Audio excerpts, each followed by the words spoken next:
Welcome. Here we are in our new exhibition, Factories in the Fields, here at Arthurdale Heritage in Arthurdale, West Virginia.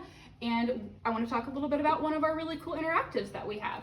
So Arthurdale consisted of about 1,200 acres and about 165 homesteads.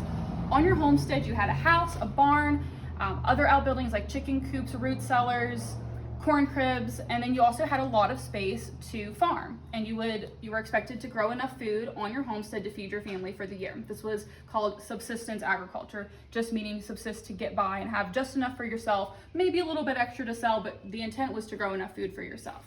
So we wanted to be able to give a way for people to have a hands-on interactive and to think about laying out a community and what it would take to create one of these homesteads. So we were inspired a little bit by the board game Catan, and we have little hexagons that some are just painted green, and that's just like general land, and then we have others which are a kitchen garden. So a lot of people had a garden where you just grow a typical garden like we would have today, but then you also had acreage where you were expected to be rotating different crops, so things like potatoes or wheat, or this is buckwheat when it's in bloom. So having a way to encourage people to lay things out. We also have fruit trees, we have regular trees that would be for shade, and then we have the different styles of houses here in Arthurdale. The first style were the Hodgsons, which was a kit style house that was put together similar to Sears and Roebuck, but the company was called Hodgson.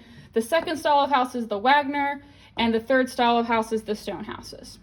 We also have outbuildings such as barn with a chicken coop attached, and we have a root cellar. So if your house didn't have a basement, which more than half of the houses in Arthurdale do not have basements, a root cellar is where you would keep your canned goods and your potatoes and apples and that type of thing. And you also might have things like a clothesline, because you're lucky if you had a wringer washing machine. You definitely did not have a dryer, so having a clothesline out back would be really important. And then you also have animals on your homestead. Most folks had a little flock of chickens, so you could have eggs, or you might have some chickens for meat. You would also have hogs, and often they butchered their hogs around Thanksgiving every year, and the community would come together to do that. And then some folks also were lucky enough to have a dairy cow, so you could have fresh milk and on a regular basis. So not everyone had a cow, not everyone had all of these amenities, but this is kind of a typical homestead, and we really encourage folks to come and play around and figure out how you would lay out your homestead yourself.